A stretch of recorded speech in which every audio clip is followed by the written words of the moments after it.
ناظرین، اس وقت جہاں پوری دنیا کا فوکس غزہ پر ہے، جہاں ہزاروں بے گناہ لوگ مارے جا چکے ہیں، وہیں ہارن آف افریقہ کے پاس ریڈ سی میں کچھ ایسا ہو رہا ہے جو پورے مڈل ایسٹ بلکہ پوری دنیا کو ڈیسٹیبلائز کر سکتا ہے۔ ناظرین، یمن حوثیوں نے اس وقت دنیا کا سب سے اسٹریٹجک پوائنٹ چوک کر دیا ہے۔ انہوں نے پچھلے 2 مہینوں میں 12 کنٹینر شپس کو میزائلوں سے تباہ کیا ہے، جس کی وجہ سے گلوبل ٹریڈ پوری طرح سے متاثر ہوئی ہے۔ اب اس کے جواب میں امریکن اور برٹش نیوی نے 2 دن زبردست بمبارڈمنٹ کی، جس کے جواب میں یمن نیوی نے ریڈ سی سے گزرنے والے سمندری جہازوں کو پھر سے ٹارگٹ کیا، جس کے بعد سچویشن بہت ہی خراب ہو چکی ہے۔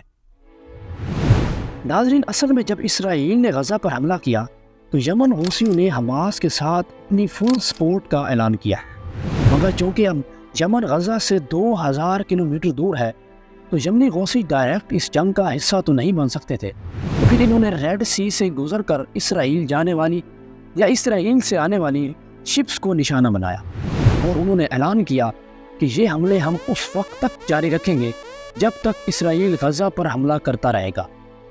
اس سے گلوبل ٹریڈ کو بہت ہی نقصان ہوا ہے، کیونکہ ریڈ سی کا یہ حصہ ہماری تجارتی دنیا کے لیے بہت ہی امپورٹنٹ حصہ ہے۔ ناظرین، گلوبل ٹریڈ چلانے کے لیے سموتھ ٹریڈ کا ہونا بہت ضروری ہوتا ہے، اور اس دنیا کا 80% ٹریڈ سمندروں کے ذریعے ہی ہوتا ہے، اور انہی سمندروں میں سے ایک یہ ریڈ سی ہے جو اس صدی کا سب سے اہم پوائنٹ ہے۔ اس کے 2 حصے ہیں، جن میں سے ایک مصر کے پاس اور دوسرا یمن کے پاس ہے۔ یمن اور مصر کے اس چوک پوائنٹ سے پوری دنیا کا تجارتی سامان گزرتا ہے، اس میں سب سے اہم تیل اور گیس ہے، جو اس چوک پوائنٹ سے ہو کر یورپ اور امریکہ کی طرف جاتے ہیں۔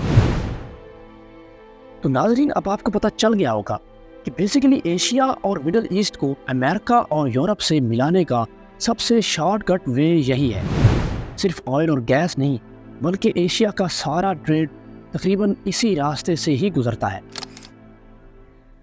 ناظرین، یمن کے ان حملوں کی وجہ سے بہت سی کمپنیوں نے اپنی شپس بند کر دی ہیں، اور اگر اور بھی کمپنیاں ایسا کرتی ہیں تو یقیناً امریکہ اور یورپ کی اکانومی کو بہت ہی نقصان ہو سکتا ہے۔ اب امریکہ نے یمنی حوثیوں کے خلاف آپریشن کی کوشش کی ہے، لیکن برٹن کے علاوہ کوئی آگے نہیں آیا، بلکہ امریکہ کے حمایت یافتہ ممالک جن میں فرانس، اٹلی اور اسپین ہے، انہوں نے بھی صاف صاف منع کر دیا ہے، اور باقی کنٹریز جو کہ امریکہ کی حمایت یافتہ ہے ابھی تک خاموش ہیں۔ ناظرین، اگر ایسا ہی چلتا رہا تو پوری دنیا کو اکانومی میں بہت ہی کلیشز کا سامنا کرنا پڑ سکتا ہے۔ اب ان حملوں کے بعد مختلف ممالک کا رد عمل سامنے آیا ہے۔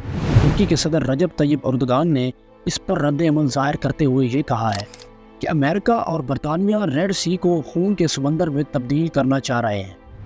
اسرائیل اور امریکہ اپنی طاقت کا غلط استعمال کر رہے ہیں۔ ناظرین، سعودی عرب کا بیان سامنے آیا ہے کہ یمن اور امریکہ کو تحمل سے کام لینا چاہیے۔ جارڈن نے کہا ہے کہ اسرائیل اس خطے کے امن کو تباہ کر رہا ہے۔ لبنان کا کہنا ہے کہ امریکہ کا یمن پر حملہ اس بات کا ثبوت ہے کہ امریکہ فلسطین کے مسلمانوں کی نسل کشی پر فل ایگری کرتا ہے۔ ناظرین، آپ کو اگر آج کی ویڈیو پسند آئی ہو تو چینل کو سبسکرائب اور ویڈیو کو لائک ضرور کر دیں، اور ایسی مزید معلوماتی ویڈیو کے لیے ہمارے چینل کے ساتھ جڑے رہیں۔ بہت ہی شکریہ۔